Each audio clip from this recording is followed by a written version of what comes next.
Good morning, YouTube. How are you? Give me a second here. Hope everyone is doing the best that they can. I'm not even gonna say hope everyone is having a great day anymore, because that is, you know, when we are in this time in our life, the likelihood of having great days is a little difficult. It's a little different. So today, the chapter that came to me, now I'm looking at things and I might just want to read verses, because sometimes whole chapters that come, I feel like there are some particular verses where there's some chapters where it's like it's too much of it's too much of things that, like, kind of run on. But this is what I got, so this is what I'm gonna read. Sometimes I feel like it's very clear what the message is from the Bible verse, and today, although there are things that kind of correlate, I don't know that it's very clear to me how it relates to what I should be talking about, but I'm gonna read it anyway because this is what came. So today, it is Matthew chapter 16. Now, I usually don't read too much of the New Testament, but it is what it is. So hopefully, maybe somebody needs to hear this. Now, the New Testament speaks a lot about Jesus, and I've been very clear. I'm not Christian. I do not pray to Jesus. I don't have a problem with listening to gospels or listening to prayers where people are praying to Jesus. And I do not have a problem with people who do pray to Jesus. It's not a problem with. It's just that if I am meant to tell someone about how I got through something, and I can only be honest about how I got through it. It's not about how, what other people think that, makes sense. It's about how I got through it. So I did not get through my ordeal with, doing that. And like I said, it's up to people. I don't know who does what. I think that one of the things that have been alarming to me is how every time I met some of the most calculated and cruel people, they always talked about their belief in Jesus, and they always talked about they prayed to Jesus and whatnot, and that is very scary to me. That's my current position with it. Not to say I don't know if it's gonna change or not, but from where I'm at, you know, Christianity to me is just like a touchy thing. It's a touchy thing. It's a touchy thing for me. Not just because it's riddled with hypocrites and people who use the Bible against people, like they literally weaponize and manipulate the Bible against others, but because they're pushing it a bit too much. When you look at, in particular, the TI community and how they continue to push the Jesus thing and Christianity, and I just know even with slavery, it's the same thing. And I just know that your oppressors will not give you anything that can actually help you. Whatever they give you, it's because it cannot help you. And, like I said, for myself, taking my walk, going through my journey, it has literally just been me taking that walk in order to learn. That's how I feel, in order to learn. I mean, learning, and then there's, another side of it as well. So I'm gonna read it reluctantly. I'm gonna be honest with you, reluctantly, because, but it is in the Bible, and I believe the other stuff in the Bible. So, maybe maybe I might be confused about something. I'm always willing to learn, but I have to be honest. Jesus is not on my altar. So take that with a grain of salt. Matthew chapter 16. The Pharisees also with the Sadducees came, and tempting desired him that he would show them a sign from heaven. And he answered and said unto them, When it is evening, ye say, It will be fair weather, for the sky is red. And in the morning it will be foul weather today, for the sky is red and lowering. O ye hypocrites, ye can discern the face of the sky, but can ye not discern the sign of the times? A wicked and adulterous generation seeketh after a sign, and there shall no sign be given unto it, but the sign of the prophet Jonas. And he left them and departed. And when his disciples were come to the other side, they had forgotten to take bread. Then Jesus said unto them, Take heed and beware of the leaven of the Pharisees and of the Sadducees. And they reasoned amongst themselves, saying, It is because we have taken no bread. Which when Jesus perceived, he said unto them, O ye of little faith, why reason ye amongst yourselves, because ye have brought no bread? Do ye not yet understand, neither remember the 5 loaves of the 5,000, and how many baskets ye took up? Neither the 7 loaves of the 4,000, and how many baskets ye took up? How is it that ye do not understand that I spake it not to you concerning bread, that ye shall beware of the leaven of the Pharisees and of the Sadducees? Then understood they how that he bade them not beware of the leaven of bread, but of the doctrine of the Pharisees and of the Sadducees. When Jesus came into the coast of Caesarea Philippi, he asked his disciples, saying, Whom do men say that I, the Son of Man, am? And they said, Some say that thou art John the Baptist, some Elias, and others Jeremias, or one of the prophets. He said unto them, But whom say ye that I am? And Simon Peter answered and said, Thou art the Christ, the Son of the living God.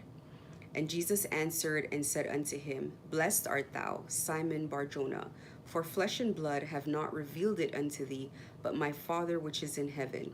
And I say also unto thee, thou art Peter, and unto this rock I will build my church, and the gates of hell shall not prevail against it. And I will give unto thee the keys of the kingdom of heaven, and whatsoever thou shalt bind on earth shall be bound in heaven, and whatsoever thou shalt loose on earth shall be loosed in heaven. And then charged he his disciples that they should tell no man that he was Jesus the Christ. From that time forth began Jesus to shew unto his disciples how that he must go unto Jerusalem and suffer many things of the elders and chief priests and scribes, and be killed, and be raised again the 3rd day. That is verse 21. Verse 21 says, and I'm just going to read it again. From that time forth began Jesus to show unto his disciples how he must go into Jerusalem and suffer many things of the elders, the chief priests, and scribes, and be killed, and be raised again the 3rd day. Then Peter took him and began to rebuke him, saying, Be it far from thee, Lord, this shall not be unto thee. Peter took him and began to rebuke him, saying, Be it far from thee, Lord, this shall not be unto thee. And he turned and said unto Peter, Get thee behind me, Satan. Thou art an offense unto me, for thou savorest not the things that be of God, but those that be of men. Honestly, that's exactly how I feel when certain people talk to me. I literally just feel like, please get out of my face right now. Like, I don't say it, but it is how I feel. And, you know, when you are going through the kind of life cycle that I'm going through, most people, I feel this way about most people, if not all people. Everything that comes out of their mouth, I feel like I want to say, not today, Satan. Everything. Like, there are things that literally will pop back up that somebody said to me, and I'm just shaking my head like, oh my God, I cannot believe that I have to endure listening to this kind of stuff. Like, this takes patience to listen to this garbage. So I completely get it. And it definitely does take a strong stomach to be around people that you are looking at, who you know what they're about and what their agenda is, around you. So Jesus, you see, this is the thing. Like,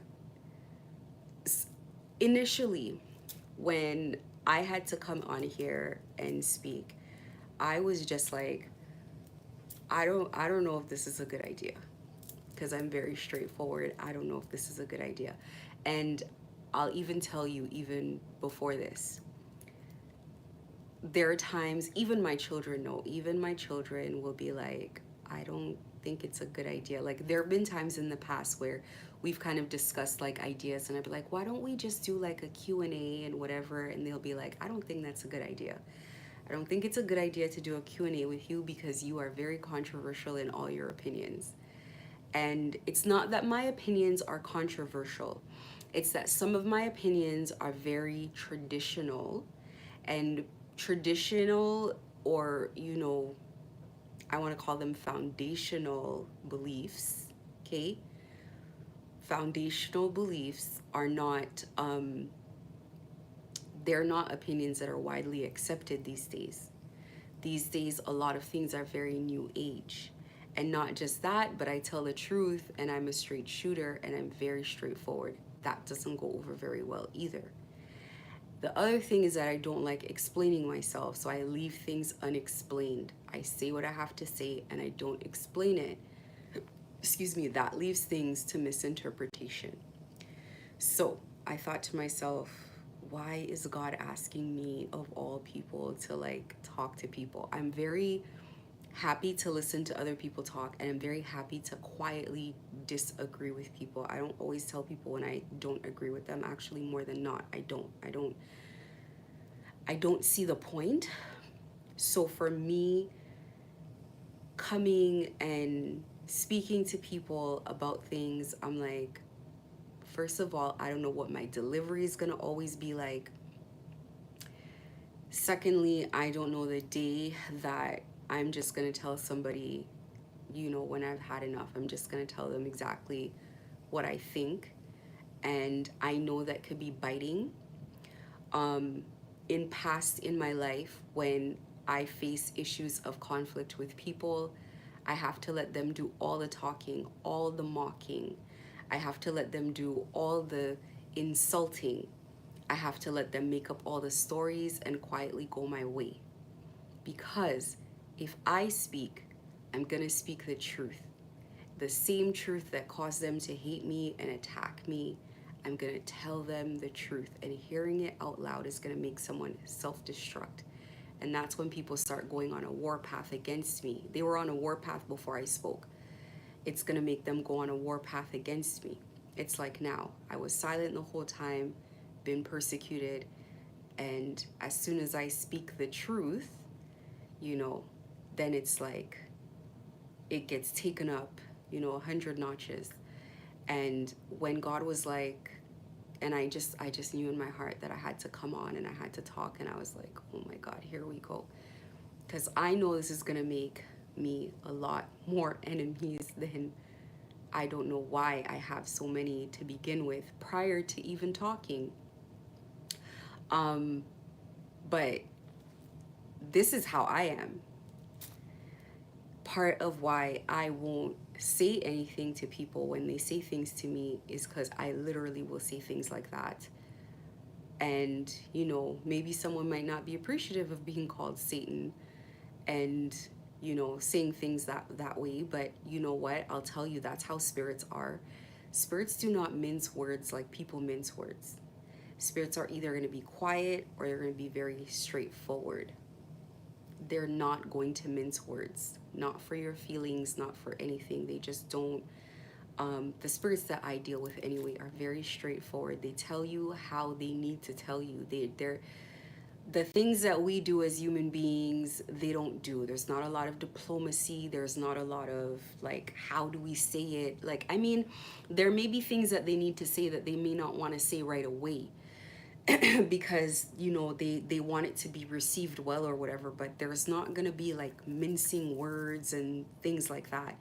And so for me, I've always been like that as a kid, and it hasn't been well received. And I've spent a large portion of my life, I want to say only just recently, have I started trying to employ diplomacy. It's been either silence or brute honesty with me. And so I know already with this channel that I have said things that can be manipulated and replayed in clips and whatever. And sometimes when I am uploading my videos, I find the clips that they take, that they're gonna download from everything that I've said, because they sit on the device and they do that. And me being me, I don't care. Me, but I have to care because these are messages that I'm giving. I'm representing a message. I'm representing something, so I do have to care. But if I was only representing myself, I could care less. I mean, that's how I am. I personally would not care if people said that I didn't like homosexuals and I never said it. I said that I'm not attracted to it.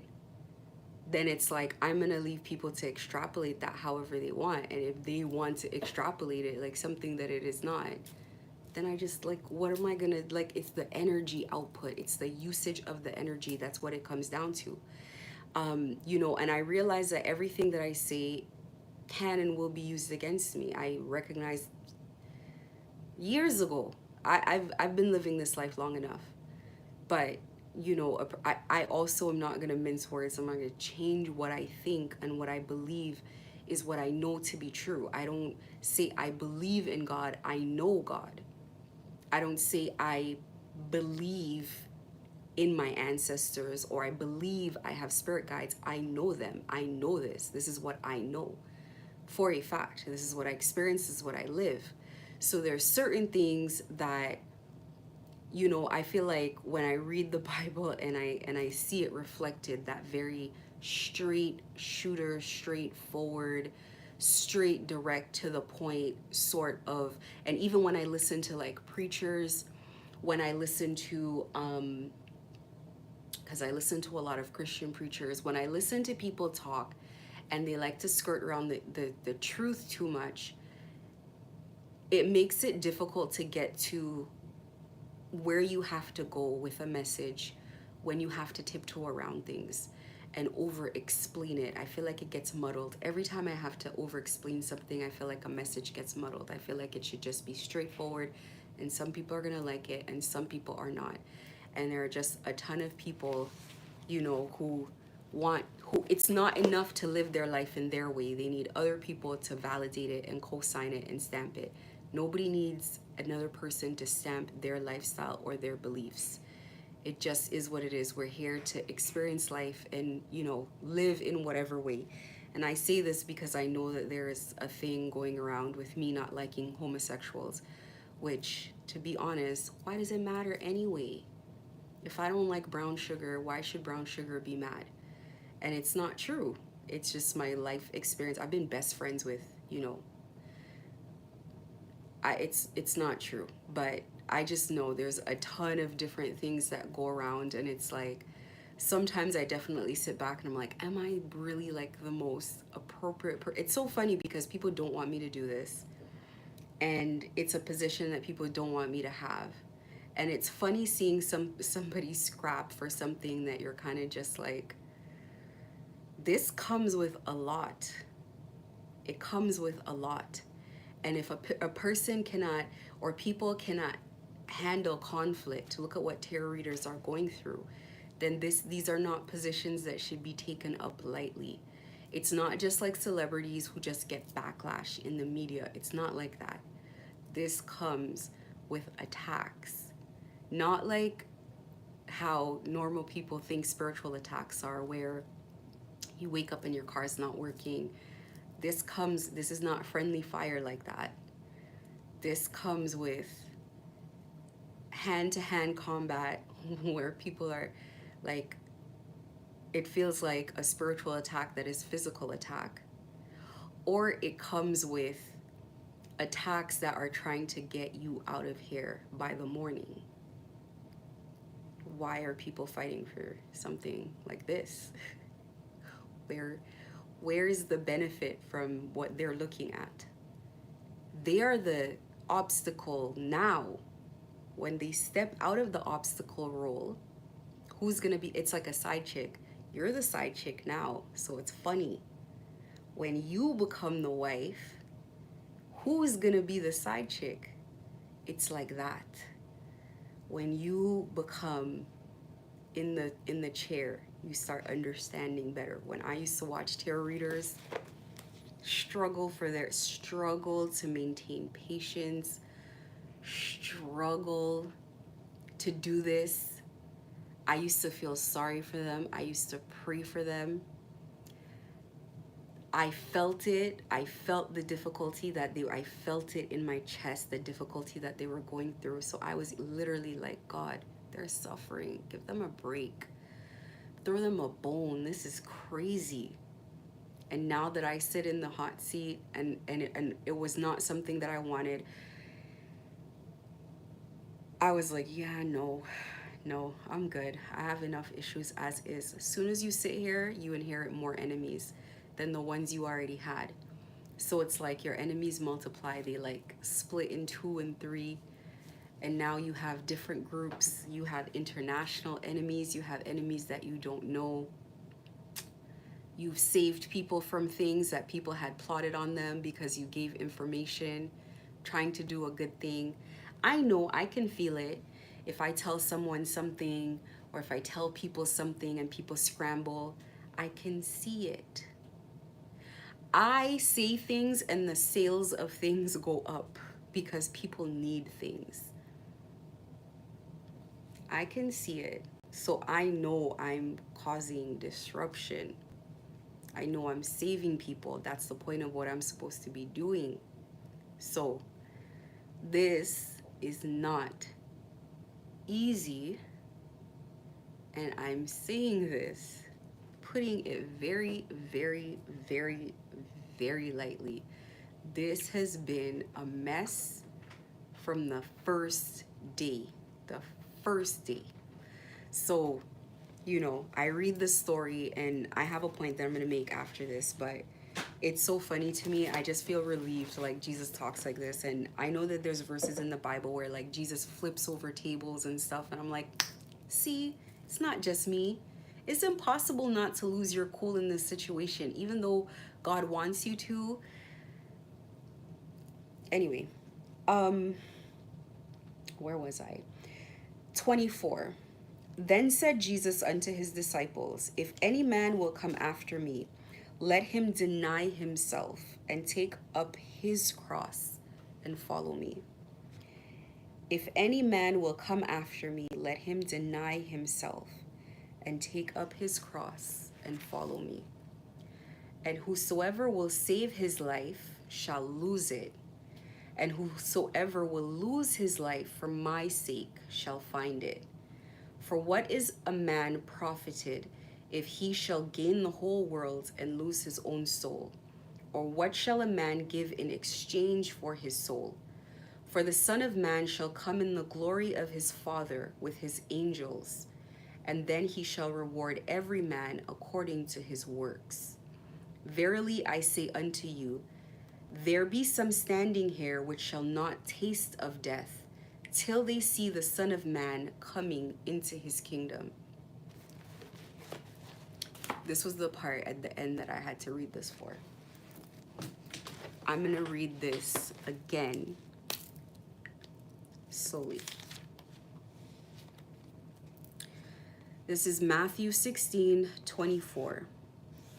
Then said Jesus unto his disciples, if any man will come after me, man or woman, because I don't know, like, what do you mean if any man?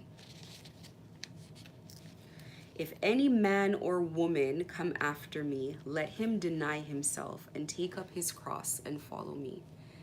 Because coming on this path requires the Christ walk, taking up a cross, carrying on your back the same hunk of wood that they're going to erect and nail you on. You have to carry it yourself up the hill. For whosoever will save his life shall lose it, and whosoever will lose his life for my sake shall find it. For what is a man profited if he shall gain the whole world and lose his own soul? For the Son of Man shall come in the glory of his Father with his angels, and then he shall reward every man according to his works. Verily I say unto you, there be some standing here which shall not taste of death, till they see the Son of Man coming into his kingdom. So let's talk about it from the perspective of being a TI. I'm going to talk about it from the onset of my situation. So I talk about my personal story. I find myself in a situation where I come into a situation and I think wrong is wrong. And as I'm going through the situation, as the situation is very difficult, I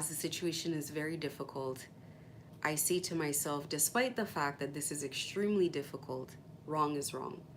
And I kept meeting people who I just thought, I'm not saying that if you were a horrible person, being gang stalked is okay.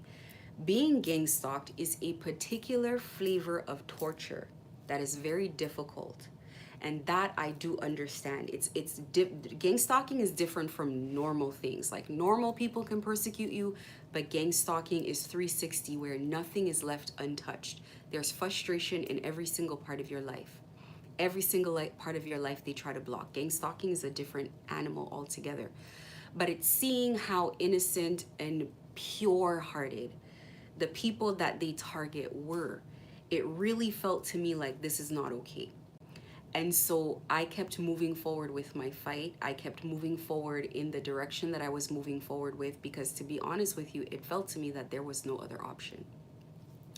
When that verse says, let me quote it directly. It says, for what is a man profited if he shall gain the whole world and lose his soul, or what shall a man give in exchange for his soul? Here's the thing that confuses me a lot.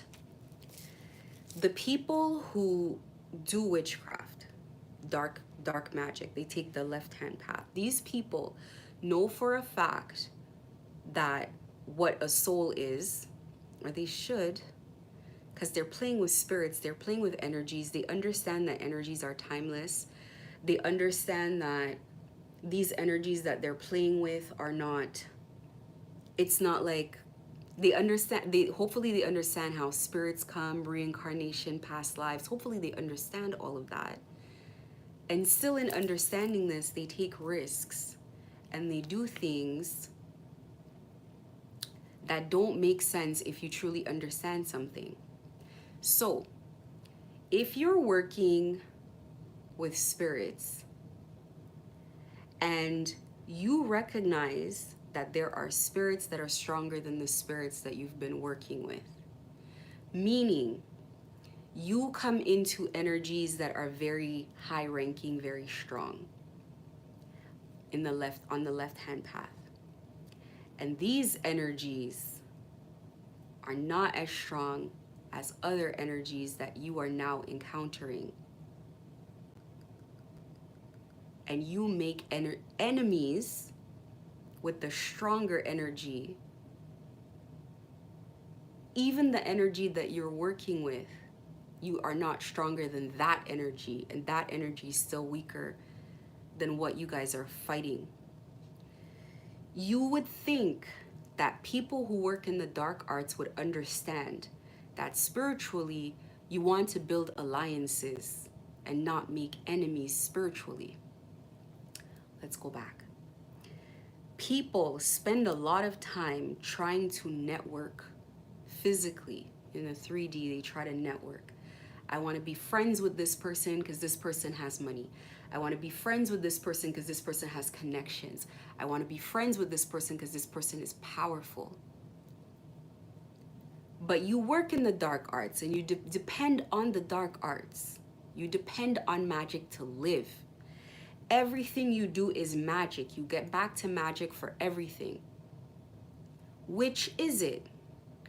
Are we dependent on making physical alliances, or are we dependent on spirituality? Because spirituality is not just good, it's not just bad, it just is. It's spirit world, it's a spirit realm. If we are dependent on the spirit realm for everything, why are we making enemies here with very powerful energies? But in the physical world, we kiss ass. And we try not to step on physical toes. Spirits do not care about currency. They do not care about money. They do not care about systems. They do not care about countries. They do not care about time. They do not care. If you want something easy, go and ask for money in the spirit. Go ask for things in the spirit. Just ask for things. Could you do this? Could you do that? Can I have this? Can I have that? Go buy a lotto ticket this afternoon, 5 o'clock. No, go to that gas station. Not that one. No, wait a little bit longer. Okay, do it now. Lotto ticket. They don't care. This is not difficult. This is not difficult. This part is not difficult. People keep exchanging things that are imaginary and have imaginary worth for spirituality, for spiritual, I'm not going to call it power because this is too transactional for simple-minded people, but for wealth in the spirit. Wealth in the spirit.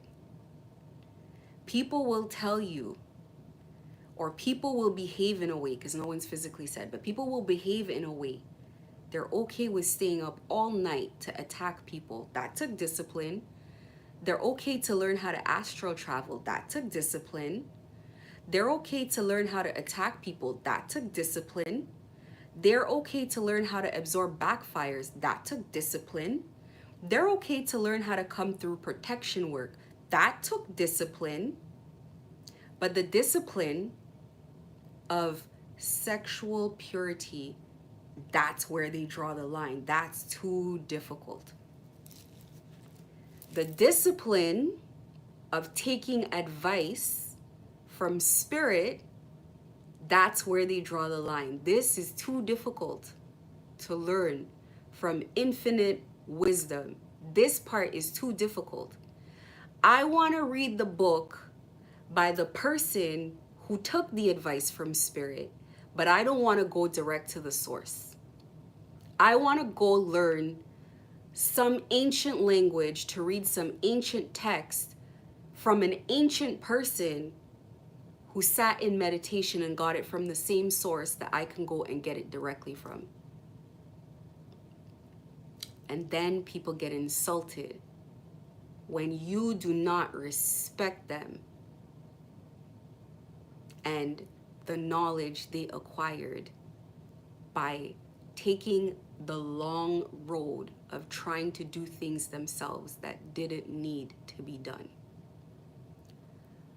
Why are people sacrificing a soul, their spirit, their energy? Why are they sacrificing this for money? When you look in the media, spirits tear down people's money like that.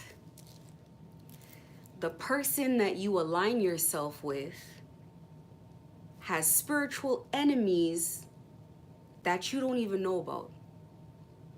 And you think that you have some sort of connection, And then that connection gets torn down like that. Spirits will get their way, one way or the other way. God will get you, and I say God, the Trinity. I combine and I say God.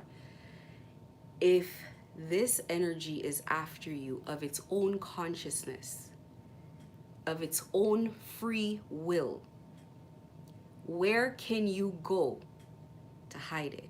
I had someone say to me that they sent their wife and their kids back home.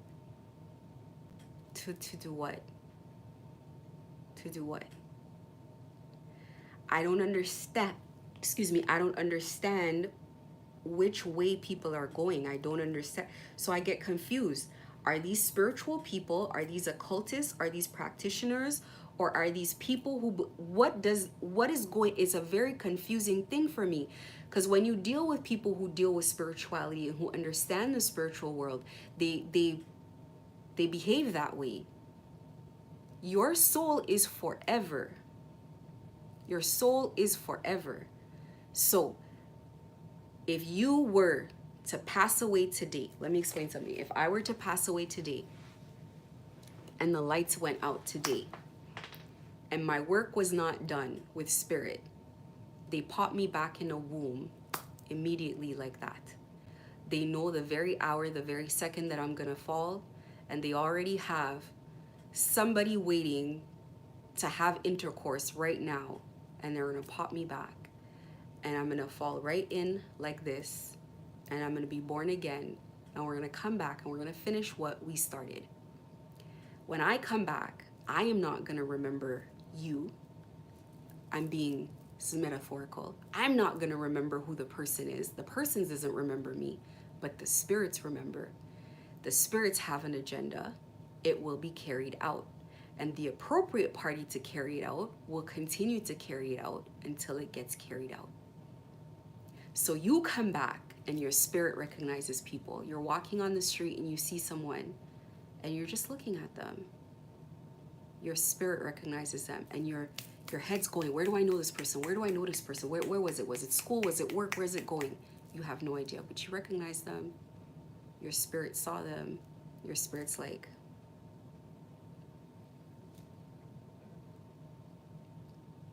so why are we making enemies in the spirit realm when we should be making alliances?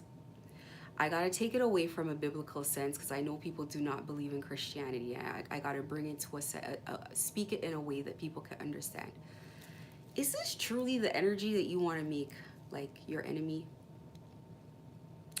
Because again, these energies make kings of men and they make peasants of men.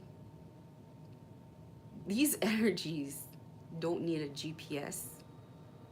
They don't need, like, they don't sleep. They don't eat. They're one-track minded. It's like I call it like AI. Whatever it is, who can stop God? Not just my God. Let's say another God that people would, let's say Kali Ma, for example, something that people who do not believe in the right hand path can maybe understand. If Kali Ma was not put on an altar and put in position against someone with offerings and sacrifices, but let's say of her own consciousness decided that she wanted something,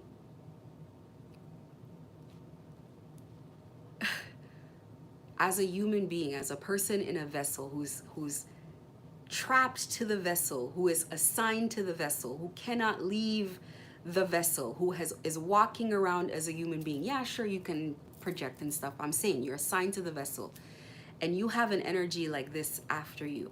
What kind of life experience are you expecting to have here? What day can you expect peace? Okay. We get rid of all the tarot readers and all the people giving messages. We piss the energy off more. We get rid of everyone physically, we get rid of them. Did that address the root cause of the problem? The root cause, the energy, that's the root cause. So now they're rising up other people. Now they're going into other people. Now they're waking up politicians, people with power. Now, if those people don't want to wake up, if they can't access them, they're persecuting them until they get the point. How does it address the root cause? When does peace come? Is your enemy really the person who is telling the truth? Or is your enemy a gang of spirits? Because if you have issues with one side, it is a side that you have an issue with. A side. Not just one, a side. Now, what people do not understand is that, and maybe they do, now I know that they know this, they do know this, is that, and I have to talk about this because this is the truth. We can talk about what sounds lovely, what's been indoctrinated in people, what people like to hear, but there is the truth. The truth is spirituality is just spirituality, okay? Left-hand path, right-hand path.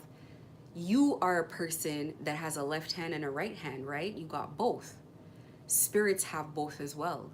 They have a left hand, they have a right hand. So the energies, when you really truly wake up to the truth, the energies that other people pray to, the energies that other people pray to against God's prophets, God's prophetesses, God's people, those energies also serve the crown. They do. They do, they do, they do. Those energies are also of service. So when somebody sends Kali Ma to me, I'm giving an example that is real because this actually happened. Somebody sends Kali Ma to me and nothing happens. Literally nothing happens. You know, then what does that mean? What does that mean? Where is your hope? This is where hope starts to dwindle in people. Because if you send an entity and you gave an offering and you did all of this, and you've worked with this energy for long enough, and I don't know how people work with these energies. Maybe they have some sort of affinity for the energy. I don't know. I can't tell. I can't tell what is going on that side. But if you send an energy like that and the energy comes and says, greets me very warmly, do you know, these energies are also of service, of the same crown, of the same energies, of the same thing.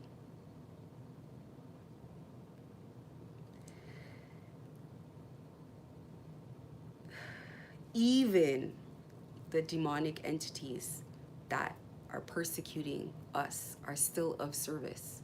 Even they are still of service in some way. The manifestation of the service might not be pleasant, but they are still of service. Everything is of service to the crown. That's just the reality.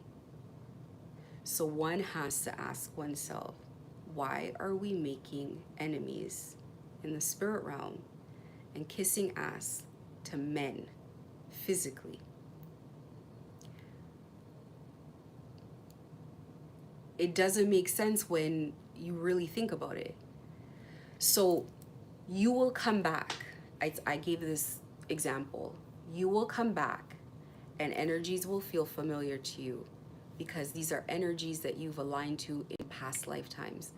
These energies do not come back in such a way where they're just friendly or they're here to give a little bit of assistance or they're here. No, they come back like family. They come back like to they will fight to the death. They come back with a loyalty that makes no sense. And you don't, maybe when you wake up, you don't even actually know this energy fully, and your spirit races to embrace this energy. It's like seeing a long lost sister, a long lost friend, a long lost lover, even. Like, that's how familiar this energy is when you wake up. And then you're sitting there wondering, like, where did I meet this energy? When did this happen? How did this happen? Where did I get this? Where did I pick this up? What lifetime? Because you've made alliances in the spirit. In the spirit, you've made alliances. So when you come back, you don't remember. You may just be waking up, you don't remember, but they know. They've always been there. They've been blocking things. They've been protecting you, because you've made alliances in the spirit where it counts. Where it counts. And then other people will look at you and they'll say, well, you're brave, speaking against person A, B, and C, because person A, B, and C has X amount of dollars, and they have influences, and they have friends, and all of that. However, people do not understand. Making friends in the 3D is a waste of time. It's futile. If the 3D counted for anything, if the 3D made sense to interact with, to count, to network with, is the word that I want to say. If the 3D, if it made sense for this to happen, for you to make these friends with these powerful people, then your spirit guides would see it fit to be here with you physically, to battle with you physically. Your spirit guides chose to bring you here alone. It is better for you to be isolated from people and have no connections and be connected in the spirit than for you to have all these human connections and none in the spirit. Do you see what I'm saying? You can be here on your own and spiritually connected and be perfectly fine, and they will make a kingdom of whatever rubble you're in, rather than for them to have said, let's be here in a physical body. As a matter of fact, those that were here with you physically will pass away so they could be there with you in the spirit, where they can actually help you, because the battle must be won in the spirit. The battle is won in the spirit. Let me go back. It is important to say this to people so people can truly hear me and understand.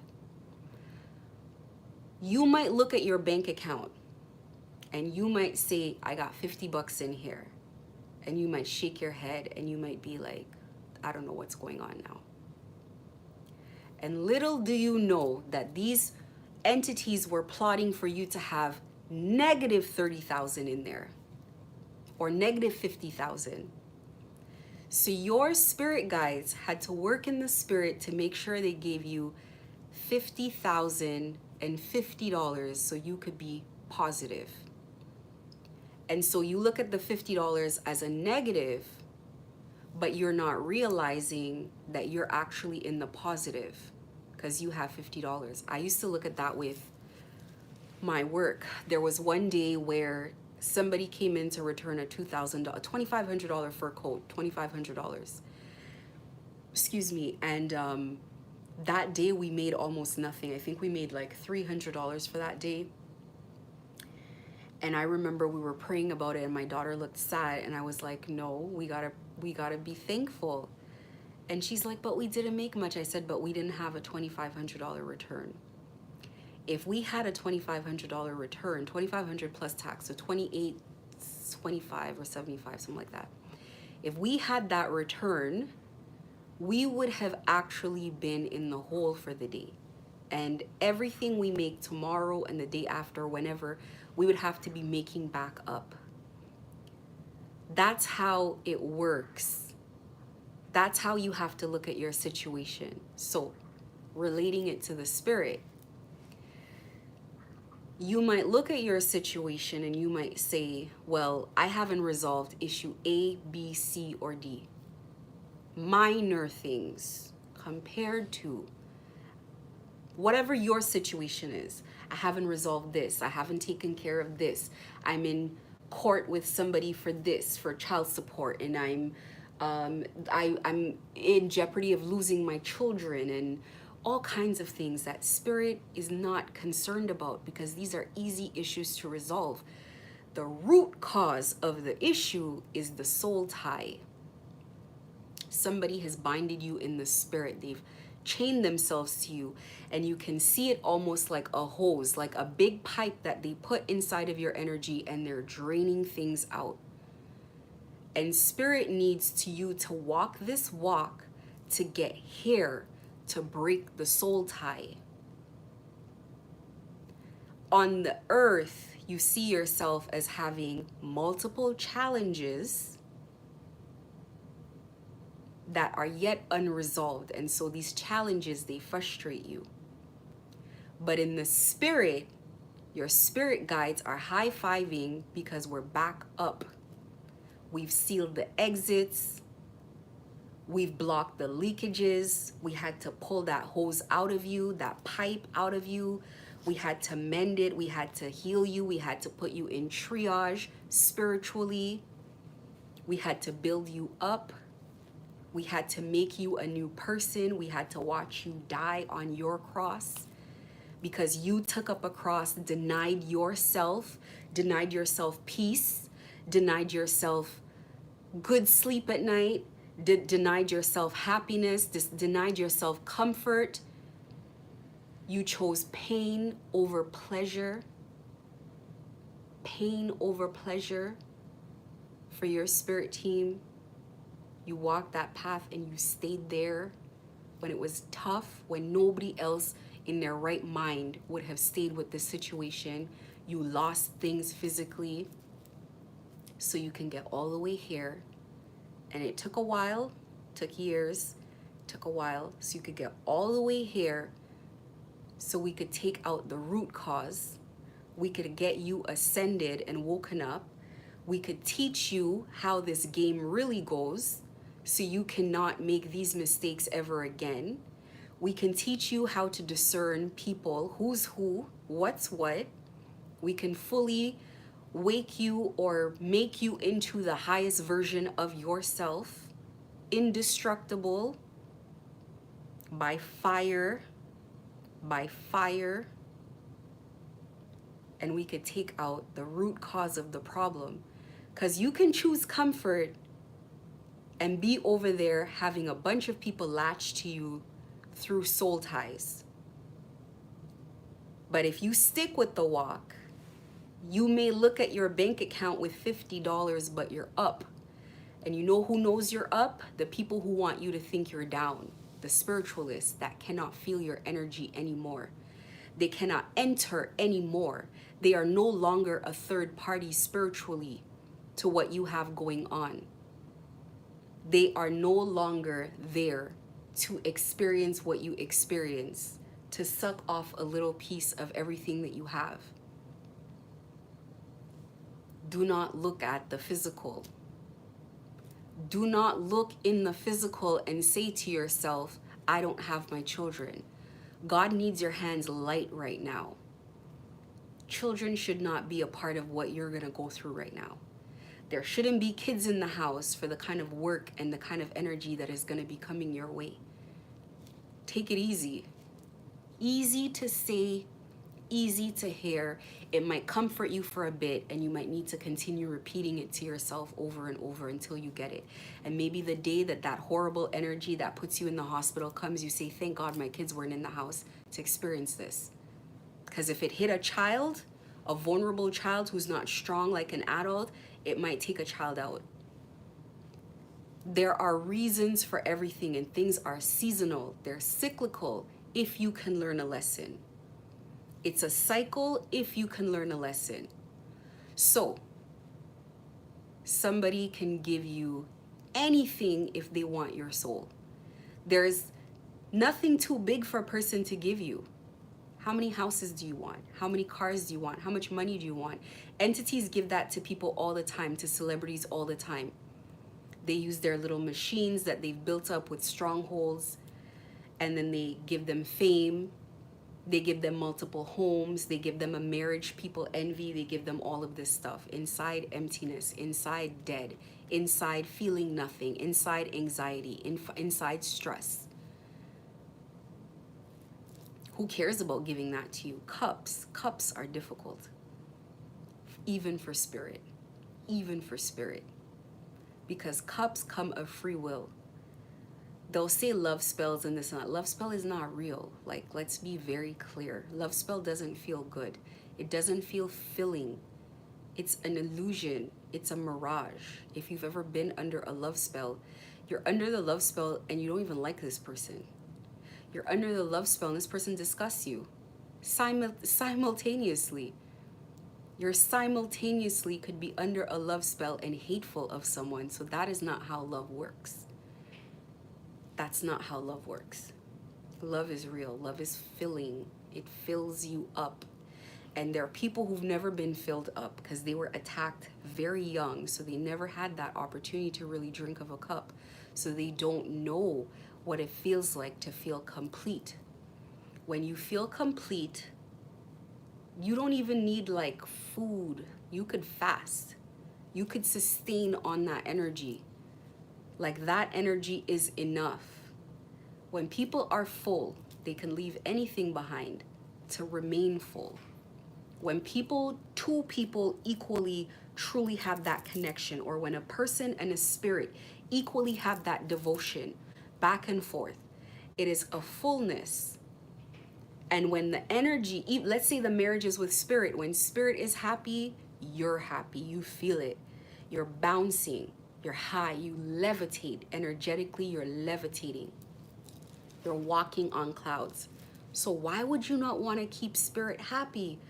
Because you don't want to feel that? Why would you not want to be happy? And you keep wanting to keep your spirit guides happy because that's how you are when you love someone. And I say someone, it could be energies, when you deal with spirits, when you tend to refer to them as people, because technically it's like they're people without bodies. That's how you experience them anyway.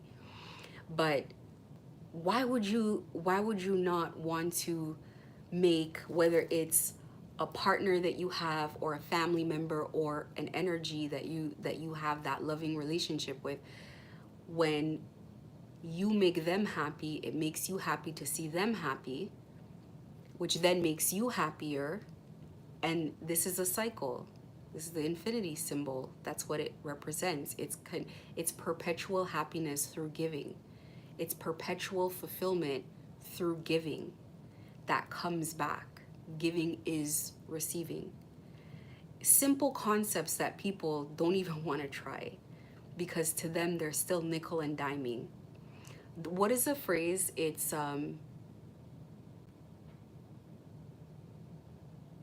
I think it's like penny wise but pound foolish or something like that, where people are very smart about pennies and about nonsense but very, very foolish with the things that matter.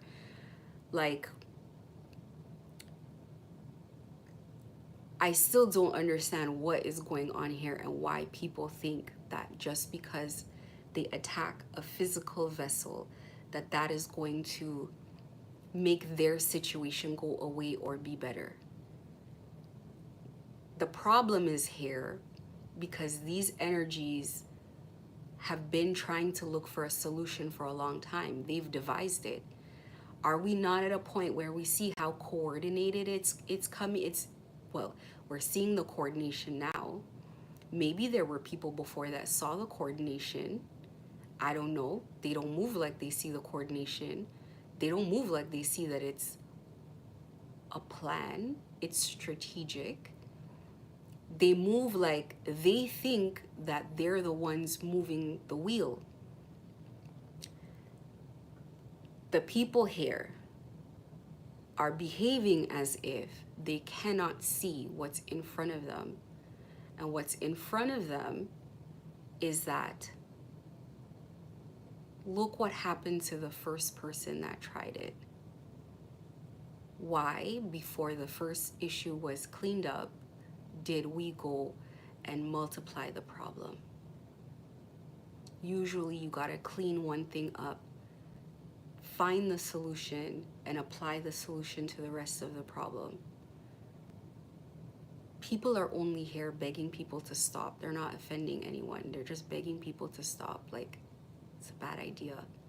Like, I've come to the point where it's like, I'm almost like I want to plead with people, like, please don't do this. Like, when there's a new energy that moves in your space, you're like, oh, please don't do this. Please don't do this. And I'm thinking, am I even allowed to say this? But in my, please don't do it. Don't even do it nicely. Don't do it like, oh, I don't have a choice. Just don't do it. Because even though you see my face here, you're seeing my physical face. Who is talking to you? Who is sending this message? It's like, this is not what I would wake up in the morning to do for myself. Promise. I can find better things. Not better things, but other things that I would want to do for the day. I know you see my face, but don't be so simple as just to focus to attack the vessel and not worry about the root cause of the issue. There is a root cause always. It's like saying you want to deal with something in your body and you deal only with the symptoms, and the root cause, which is, say, your eating habits or, lack of sleep or this or that, you're still doing that and you're only addressing the symptoms. When it shows up like this, when it manifests like this, yes, I know these kids, these people are unawakened and they shuffle cards, but we all know that the messages must come from somewhere. And we all know, if we're really listening, that even me, I'm not even on that side and I'm nervous. Every time I truly sit down and I think about it, I'm like, what a mess. I have to shake up my energy, shake it up quickly, because I'm like, oh, this is scary. This is actually scary. It's scary because when people ask for signs and wonders, it's one thing, because people will always ask for signs from spirit, like, let me know you're real and whatnot. But when spirit starts doing stuff like this, they come in like special ops. They come in like this and they start behaving like this. Yeah, this is not even signs and what, this is like end of times behavior. If you have a soul, and not if, but you do, and you know that you do, you are a spirit inhabiting the body. This is not just something that people are saying. If your body were to drop today, what makes your body that passed away different from your body sitting in the chair? The energy, the spirit inside of it. The spirit will live on. You make enemies with people now. You choose to make enemies with people now that have these kind of connections. These energies are the way they move is like a family unit, but in the spirit. The way that organizations move as a family unit in the flesh, these energies move as a family unit in the spirit. And these energies, they're going to live on. They're going to reincarnate. They're going to come back. Why are we bombing bridges instead of building bridges? What sense did this make at all? Perhaps people have been doing this for so long. Perhaps it's these energies that are on the altar that give people a false sense of confidence that they can do anything, because left-hand pathers always say, well, the left-hand path is about being your own God, but you're not a God. Be realistic. You're not a God. What altar does your God have? Your God doesn't have an altar. It's not to say that they don't have use of you as a person. They make an alliance of you, but you're not a God. So why do you just want to say, why are human beings so hell-bent on deciding something and just making it true because they feel like it being true? I identify as this or that. And it's fine because, you know, I don't like arguing with people, because sometimes I understand when people say they identify as something. I do understand it. It could be a past life thing. It could just be their spirit. This is how their spirit is. Their spirit identifies as something that their vessel does not reflect. I understand that. But I'm saying a god, it's a tall order. It's like you can't just wish yourself into being a god, because you have access to energies that have done things, that have made things possible for you. Only when everything falls apart completely do you understand that you are not a god. When you're a god, or when you have this mentality, this god complex, and now you have to fight real gods, this now you realize that you pale in comparison, that you are nothing in comparison at all to a real God. And the way God does it so effortlessly, just waits for you to tire yourself out. Believe me, that's one of the first things that makes you very obedient, because God doesn't fight you on things. God just lets you experience it. God says, go this way, and you don't want to go that way. And God just sits back and just lets you go as far as you can in whatever direction you want. And when you're finally exhausted and you've exhausted every possible means, you sit down and you say, okay, let's do it your way, because clearly I don't know what's going on. Clearly I don't know the right way. Clearly, and sometimes it's timing that you don't know. Sometimes it's right answer, wrong time. Sometimes, like, it's just all kinds of different factors that go into it. You get to a point where you're saying, why am I wasting my time here? Why am I doing this when there's an easier way to do this? Let spirit do what spirit's gonna do, and let me do my part, because I already have a whole ton of stuff to do anyway. Let me delegate some of this to spirit, give spirit the responsibility for the things that spirit's actually good at. Spirit's good at driving. That's why they ride.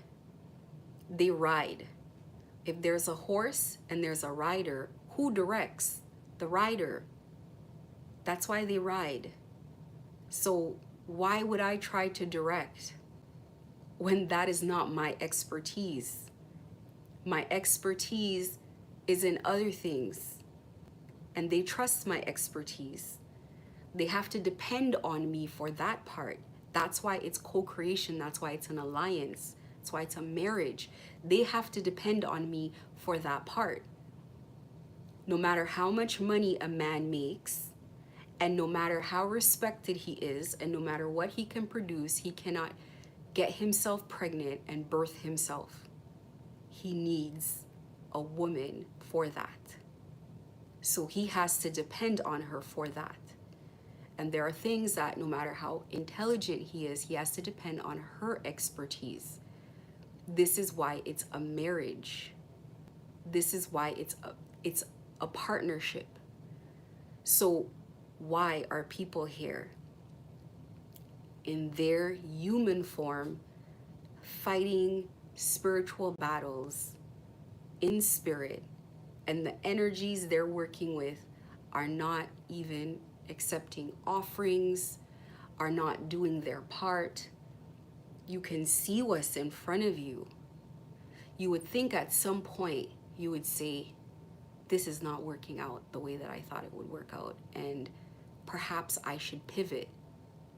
Perhaps I should pivot in what I'm doing. Perhaps this is going to ruin me completely, especially when the energy is so gracious as to tell you what is going to happen beforehand, because they don't have to do that. This is how confident, you see other people, they hide their hand and they hide it and they don't say anything, and these energies are coming up and they're saying, this is going to happen, and that is going to happen, and that is going to happen. And people still don't care. Maybe they think they don't have a choice. I don't understand what's going on over there, because it looks like a suicide mission to me. It looks like guaranteed failure has already happened. If you compare your situation from the onset of this journey till now, look at the degradation. Look at where it has come to. Is there a hope for improvement? Or is it looking like it's getting worse? There is little no benefit. I'm not gonna try to, nothing can be benefited by doing the same thing over and over and over and over and expecting the same result. There is no benefit to this.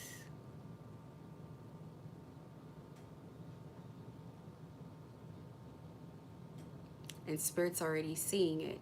It's like abusing the messengers or stopping the messengers is blinding your eyes. Because when people give messages, they still download the messages and share it amongst themselves. They need the messages, but they're attacking the messages at the same. Hey, please, please utilize intelligence. Utilize it if it is there, if it can be accessed. It's either you need the message to know what's coming next and to know what's going on, or you don't need the message, but you must choose one. It doesn't make sense to attack messengers and need their messages. Whether you need the message to regurgitate, make it make sense.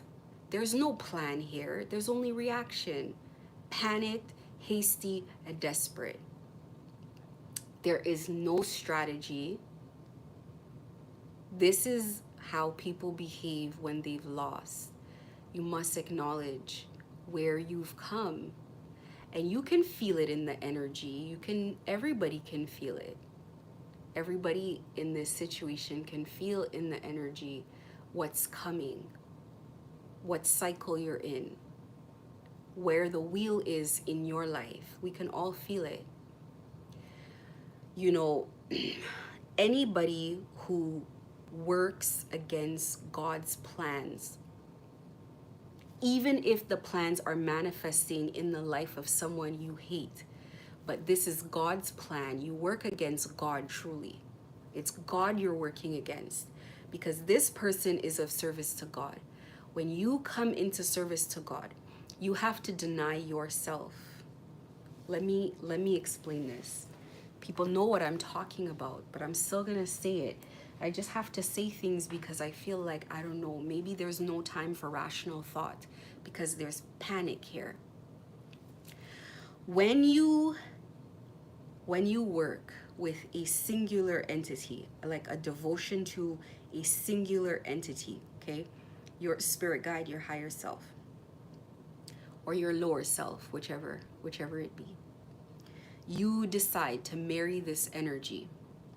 When you decide to marry this energy, whether it's a good energy or a bad energy, the purpose of this alliance, that kind of alliance, you can have different energies riding around with you, and that's one thing. You can at some point break that alliance with them. But I'm saying when the marriage is like this, where people go out and get entities and they bind to it, the purpose of that binding is for you to become the energy and for the energy to become you. I hope it makes sense. The purpose of this marriage is not to work independently. The purpose is for a fusion of energies. So what happens is the entity walks the earth as you in your vessel. You become one with this energy. That's how it works. So if this energy likes fish and you never liked fish, you start eating fish. You start loving fish. If this energy doesn't like, I don't know, flip-flops, then you find yourself not liking flip-flops. You walk around one day and you just start pulling things out of the fridge mindlessly. And if the fusion is still happening, you're thinking you're gonna make one thing and the energy has your hands making another thing. This is a fusion in the spirit, but you knew, hopefully people know that. Hopefully you guys are not just playing with things without fully understanding. It seems like you didn't, because the way people are operating, it's like it kind of seems like they don't understand what's going on. When an energy like this finds you appropriate as a vessel, this is an appropriate vessel. It is because the characteristics that you embody already closely align. They already closely align. What do I mean? Your higher self or your lower self, you're already, before you even wake up, you already have those characteristics of them. The belief systems, okay, say you're working with an energy that is an external energy, it's not your energy. So you decide, I want to put this energy on an altar. I want to work with this energy in what way? I'll let this energy ride me for a bit, whatever the case is, blah, blah, blah. They are different from you. They, you know, let's say maybe culturally it feels like a different culture of an energy. It this, it that, like it's you feel that there's no resonance in a, not none, but you know this is a foreign energy. You may pick up some of their attributes over time. So you may pick up things here and there. This is not the same thing. When certain energies come to you in this way and they find you appropriate for a marriage, because this must be an agreement. People think that I'm just gonna go and marry this energy, bind myself by blood to this energy, and da da da da. The energy has to want to agree to it. This is also a consciousness. What is it worth it to them to work with you? Now, this is the part people don't think through. Because the way they teach people spirituality is like a formula. You put this here, you go through this, and people get very cocky in knowledge. You put this food on the altar, you call them, you say this prayer, you light this candle, you do the hokey pokey, and then you're gonna get your wish granted.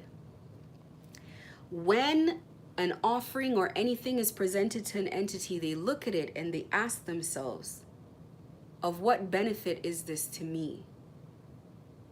It is a consciousness, because you hear practitioners say you can work with entities where you bind the entity's will and you force it to do something or whatever the case is.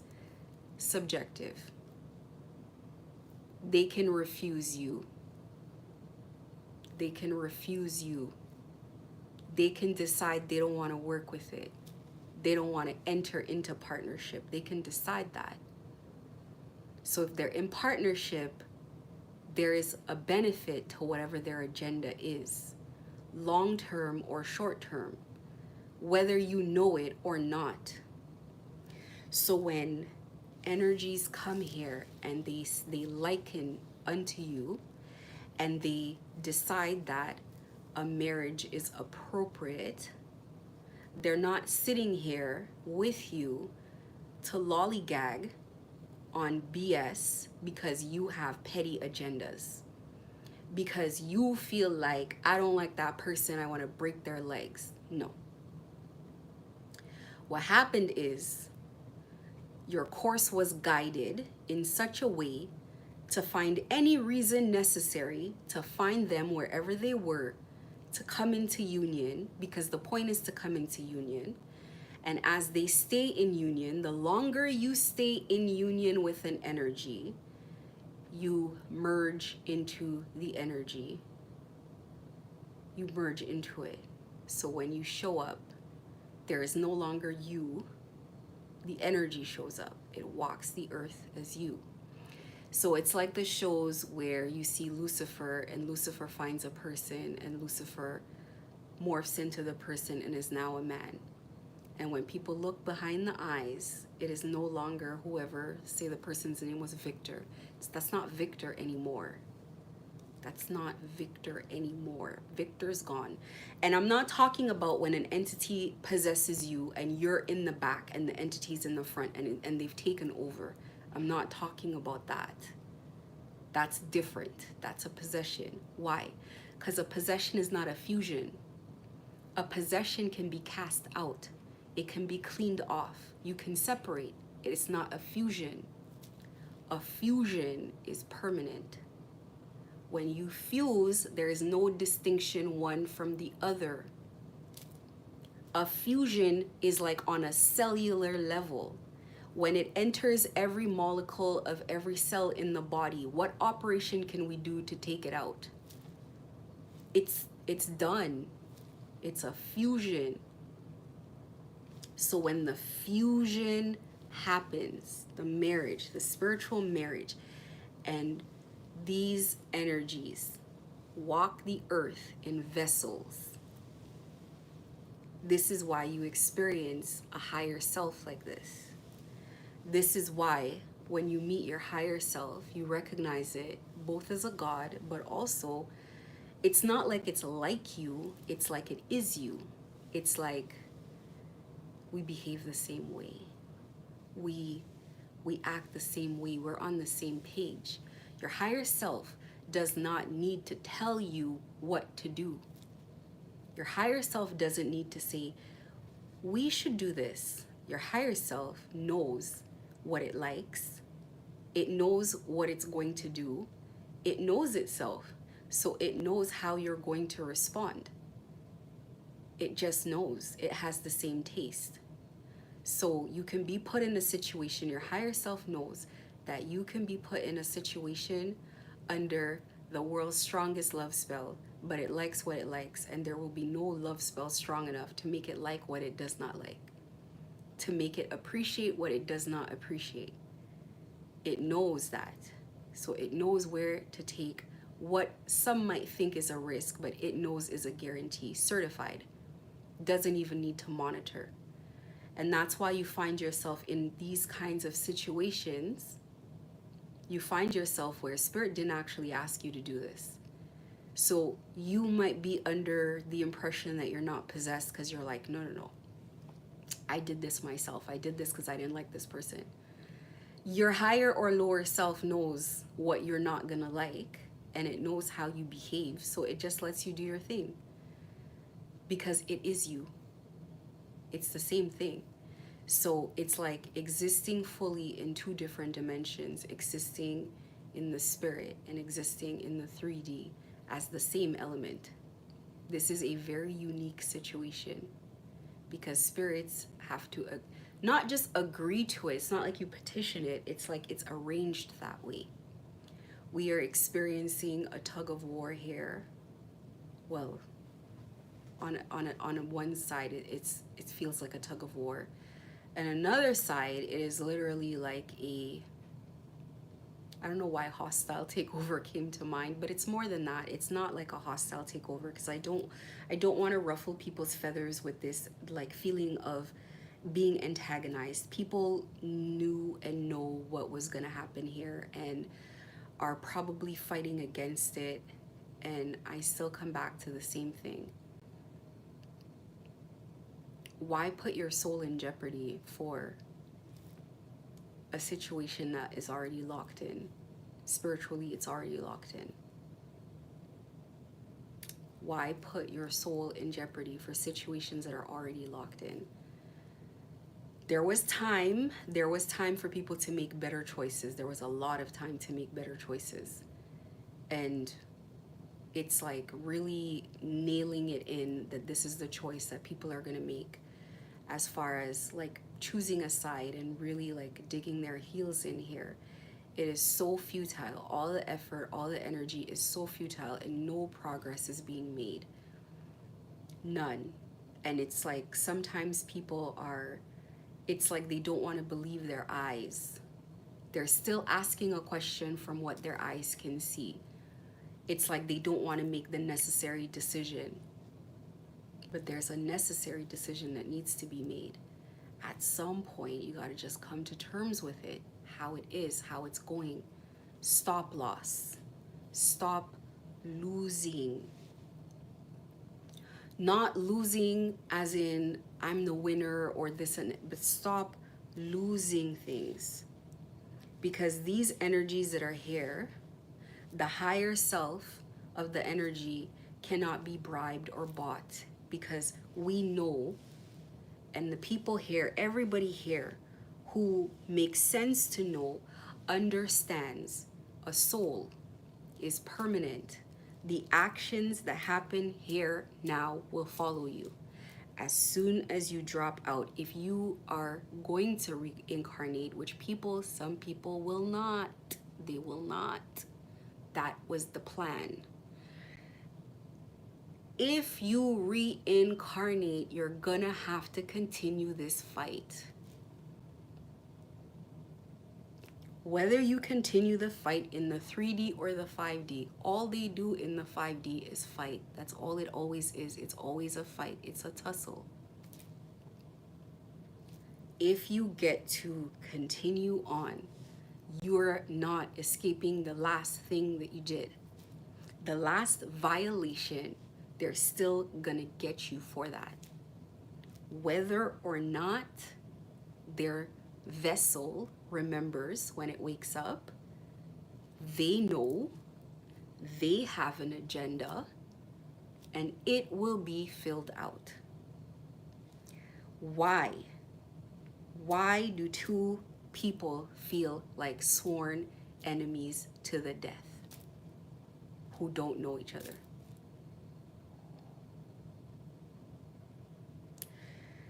So, this thing right now, it's already won. Whether or not people want to come to terms with that or not doesn't actually matter. That's how a victory works. If the village or the kingdom that they took over doesn't acknowledge the win, it doesn't change the fact that their women have been impregnated by foreign men. They're forced to speak another language, and the men are carrying bricks to build a new temple to new gods in the center of the place. Acknowledgement is, who cares? Who needs it? Keep going. Does it really matter? At a point, it doesn't. This is done energetically, and it was done a while back. It just had to play out. Where we are today, it is done energetically. The ascensions happened. It occurred. It's finished. The fusions are done. And if you really look at it, the way that it was played, it's literally, you gotta call it a game more than chess, because they more than played chess here. Spirit more than played chess. Gang stalking, arranging for people's gang stalking at this time, but not that time. Not in 2014, not in 2016. I could tell you the energies that came around in 2014. They try to get in 2016. No, not in 2016. Not then, now. We're gonna do it now.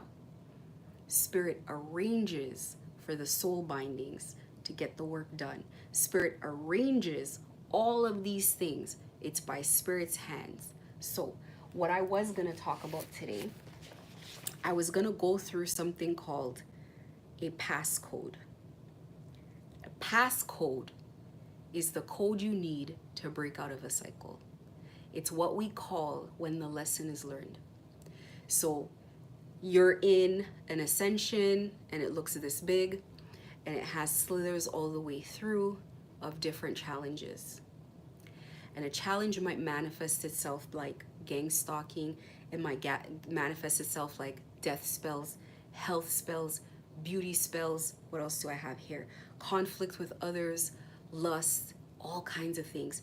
It manifests itself in different ways, different lessons.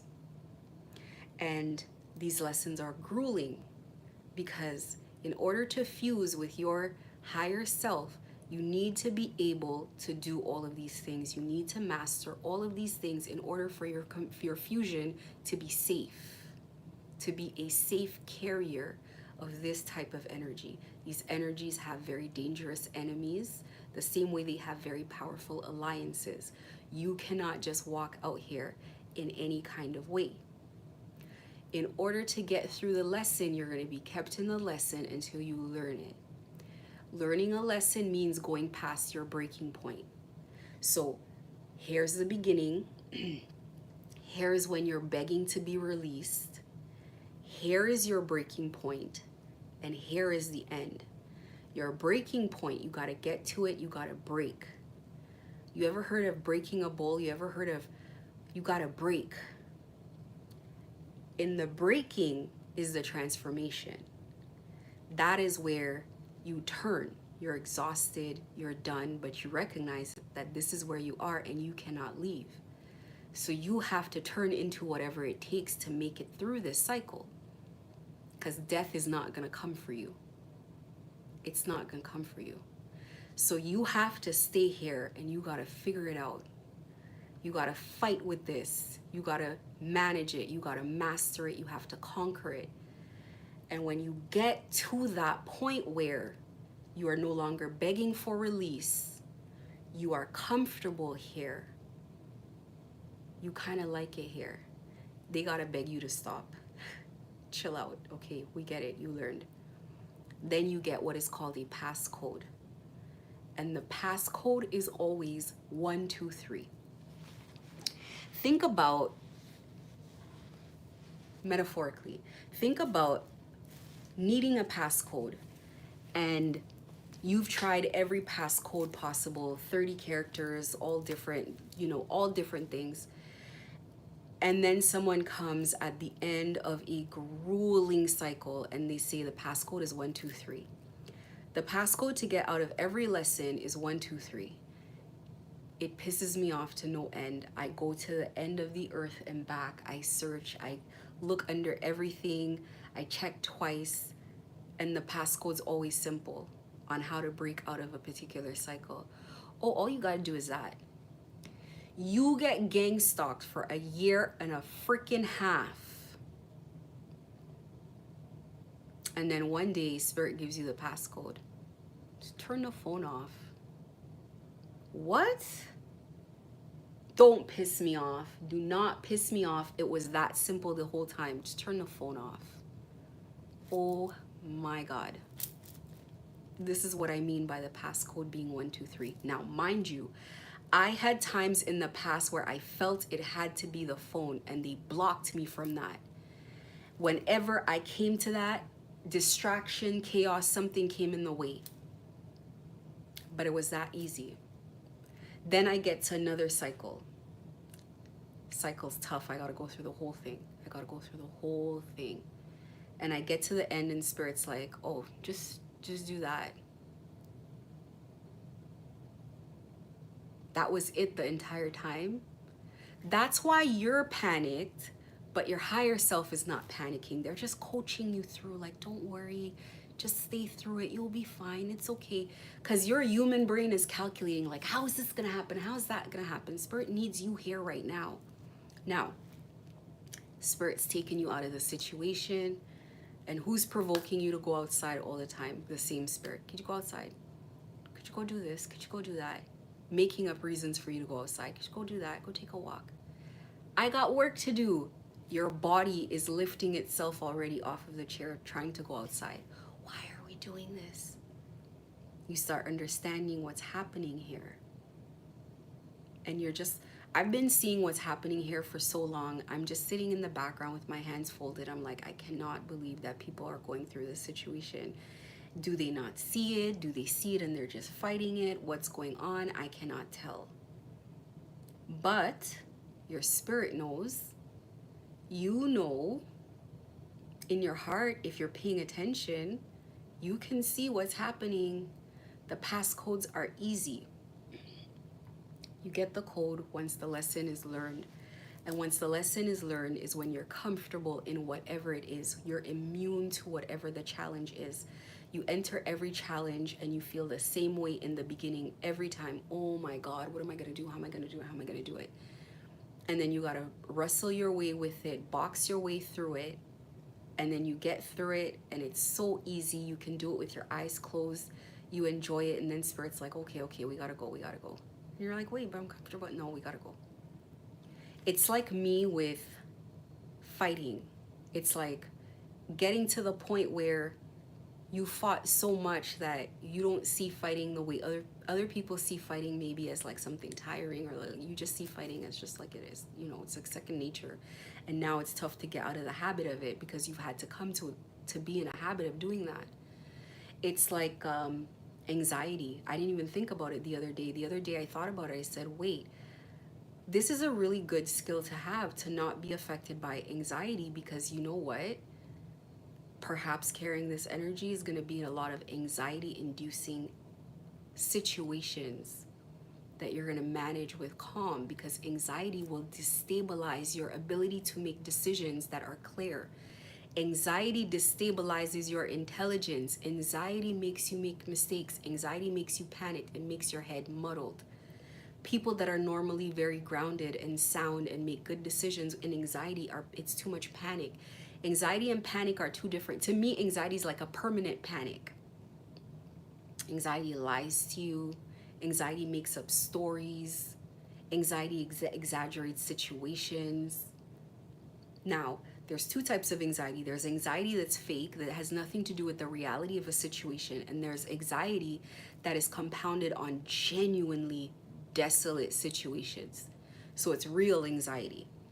That kind of anxiety, it has hooks, it has roots, because it's real. It's real. The problem is really real. That's why the anxiety is on top of that. So you look at energetically, why did Spirit allow you to go through or be the recipient of so much anxiety?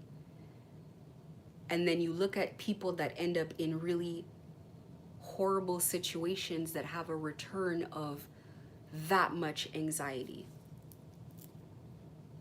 Not a fun situation to be in, because you can't get rid of your own energy that you created. Everything here on this path is happening for a reason, and that's why the gang stalking the ascension by gang stalking is necessary. There are tons of people who did not make their ascension. They have the ascension symptoms without the connection. They are not connected to who and what they should be connected to in the way that they should be connected, simply because they couldn't make the ascension. They didn't maybe have the necessary information, or perhaps they had the information but they didn't have the belief. They couldn't open their mind. We are getting better at getting people ascended properly, at eggs hatching properly, people making it to where they have to make it to spiritually with the energies that they need to make it with.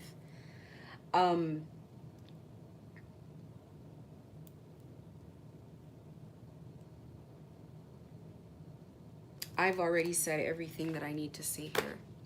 If you are going through this situation and it feels dangerous, death is not going to come for you. And I was thinking the other day, like, how crazy it is that death is what has to protect you. Death itself. What does that say? People are going to try to take you out of the vessel. A lot. So, the last verse here said, and I'm going to close with this. It says, "Verily I say to you, there be some standing here which shall not taste death till they see the Son of Man come in his kingdom." That's why they still have energy in them to still attack you, because death is not coming until they see with their eyes what they tried to stop come fully to fruition. And on top of it, I wouldn't worry about the fact that you've been left by yourself. People who've helped you on the way, even in the smallest ways, people who've been helpful to you have blessed themselves without even knowing it. That's how a good heart blesses you. Giving is receiving. The smallest little things that people did, even if it was a kind, authentic word, because this comes from energy. This doesn't come from like, it's not fake.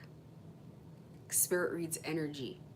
That's why there's no point in trying to lie to spirit. If spirits read energy, even beyond cloaking.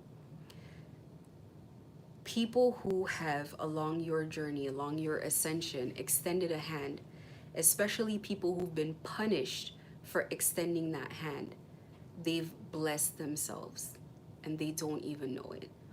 And the people who have cursed you, people think you're gonna think you're cursing them, they're gonna think you're doing things against them, and they don't even understand. They're not even worth the prayer. They're not even worth the energy to make the prayer. These are just people that don't believe in this stuff, that's all. If they did, they wouldn't do things like this. Giving is receiving. It comes back. It doesn't matter how long it takes for it to come back. Everything comes back at some point. So I promise you, whoever stands with you in this fight, they may not be sitting at your table sharing with you, but they've blessed themselves because they've contributed to the will of God. And, you know, that's just, it's, I know that people like to compare and contrast. You can pray to the same entity. Let's say it's a lower entity. You can pray to the same entity, but it doesn't have the same allegiance to you as it does to other people. It may not have an allegiance to you at all. This may just be a part of how this is going to work. Because trust me, there's going to be one day the wand is going to go limp. Nothing is going to come out of it. Nothing you pray for is going to work. And you're going to realize at some point. So anyway, this is my message for the day. I don't know if I need a spirit message card because I feel like that was Spirit's message. That's what they wanted to say, but this came out. Perhaps you are reminded all too often just how quickly the phase in your life can shift. One change after another, you're learning to adapt and grow. Be kind and gentle to yourself, because it really just has to play out the way that it's playing out.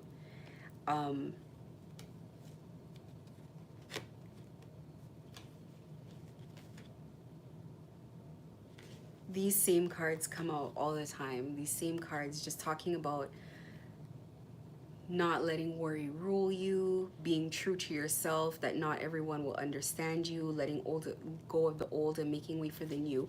Actually, one more point I wanted to make that did come to me. You know, sometimes the time that you ascend in life is not by accident.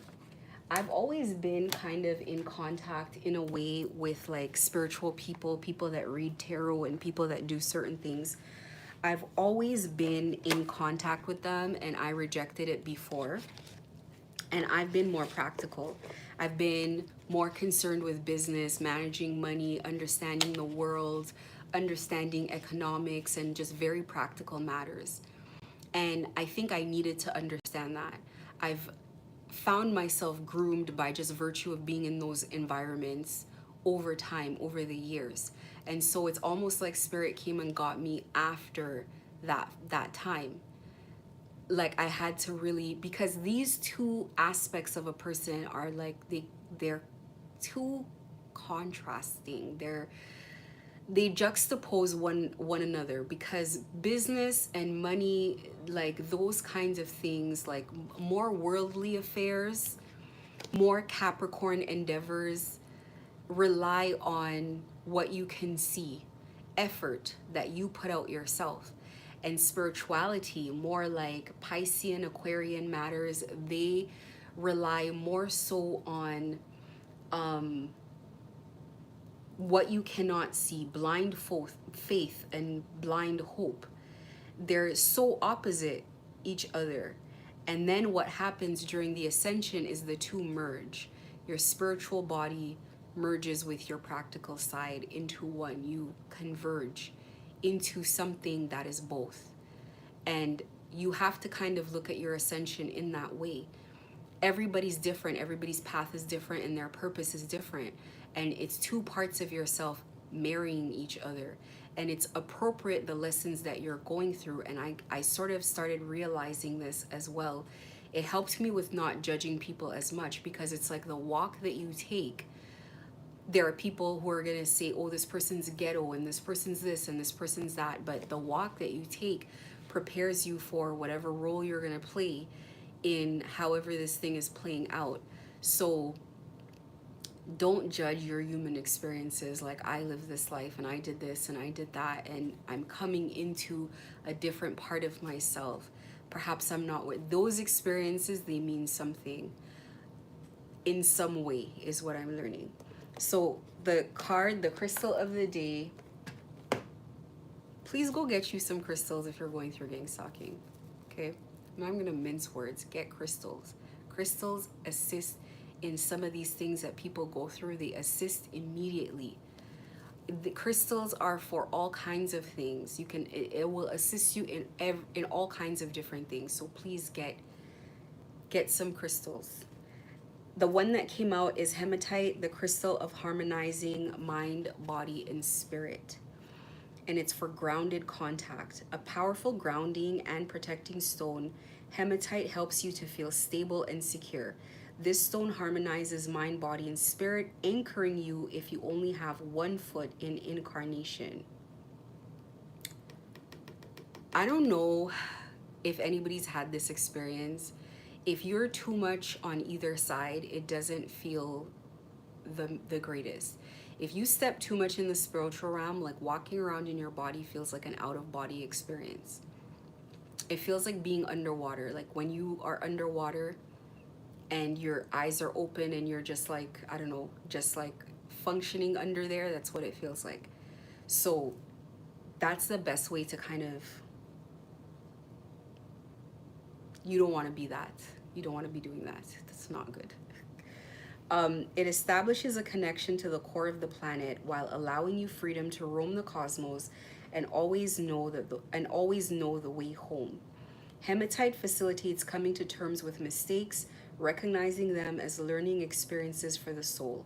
Strongly yang, hematite balances the meridians and resolves yin imbalances.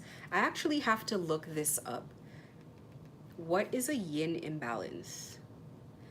Anyway, the body, it helps with the circulatory system, blood, heart, kidneys, and iron assimilation. And the mind, it imparts confidence, enhances willpower, improves concentration, boosts self-esteem, and overcomes addictions. And this is what it looks like. Hematite. Usually black stones. It looks like an alien stone to me, but black stones have to do with protection. So it is hematite. That is what I have to talk about today. Thank you guys for hanging in there. Anybody who did, have a great day, and remember that God loves you.